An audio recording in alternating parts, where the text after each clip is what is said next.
আজকে চলো, হ্যালো বন্ধুরা, গুড মর্নিং। তো আজকে চলে এসেছি, দেখো আমার এই গাছগুলো বড় হয়ে গেছে। কি করে বড় হয়েছে বুঝতে পারছি, কারণ এই যে দেখো ফুল হয়ে গেছে। এইগুলোকে আর রাখা যাবে না, এবার তুলে ফেলতে হবে। না তুললে এগুলো আর খেতে পারবো না। সেই কারণে আজকে এগুলোকে হারভেস্টিং করে নেব।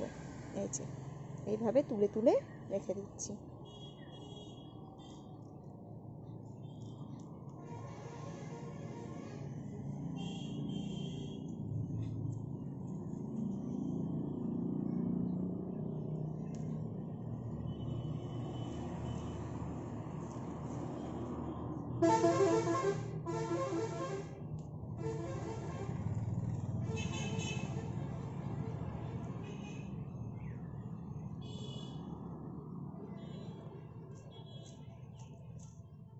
এই দেখো, তারই মধ্যে আবার কে দুটো ডগকে খেয়ে পালিয়ে গেছে।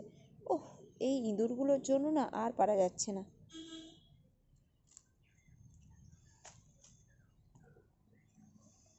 এই দেখো, এতগুলো আমি পুনকে শাক কিংবা লাল খসলা শাক, যেটাকে তোমরা বলো, যে যার নামে বলবে সেই নামে এই শাকগুলো আমি হারভেস্টিং করে নিলাম। তো চলো বন্ধুরা, আজকের মতো ভিডিওটা এই পর্যন্তই।